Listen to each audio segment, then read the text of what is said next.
He told me he loved me. He told me I was his forever. And for 8 years, I believed him until one phone call, one unexpected voice on the other end, shattered everything I thought I knew about love, loyalty, and the life I was building. Welcome to Beyond the Affair, where betrayal isn't the end, it's the beginning of truth.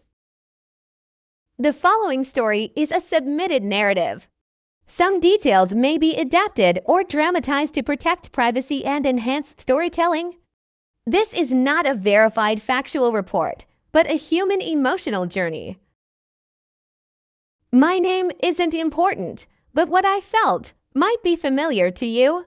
I met him when I was 24. He was charming in that quiet, confident way that makes you feel safe without even knowing why. He studied me, paid attention to my smallest details, remembered things no one else ever did. He didn't just walk into my life, he learned it, memorized it, made himself part of it. For years, he was everything, my partner, my trusted friend. My future husband, as he liked to say. We built routines, we shared passwords. We took pictures that looked like happiness, and every time I doubted something, he was so gentle, so convincing, so calm, that I felt guilty for even questioning him. He made suspicion feel like betrayal and loyalty feel like love. But love wasn't what I was living. It started small, a shift, a distance. Tiny changes only someone deeply connected would notice. He began taking more work calls, more late nights.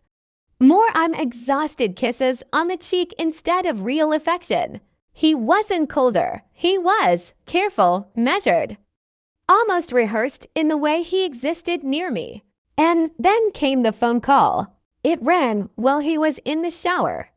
A strange number. At first, I hesitated.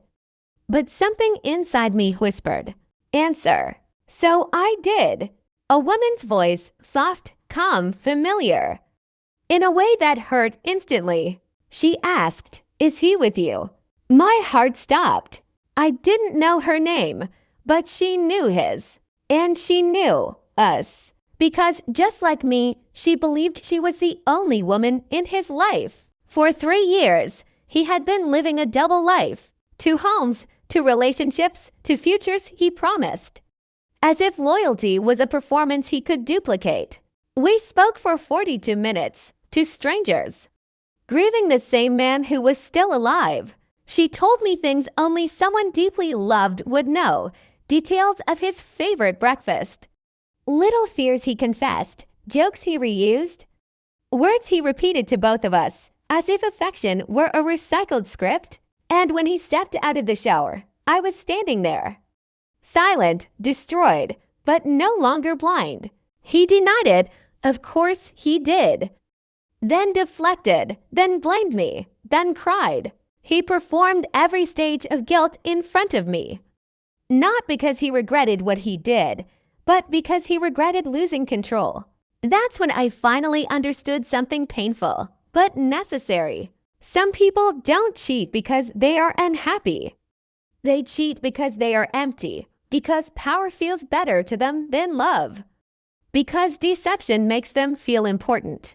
And we, the ones who love honestly, become the stage where they perform their lies. I walked away. Not dramatically, not screaming, not begging for closure. Just quiet. Because sometimes the loudest thing you can say is nothing. Sometimes the strongest revenge is living a life that no longer includes someone who fed on your trust. It hurt. It broke me. It hollowed everything I believed about connection.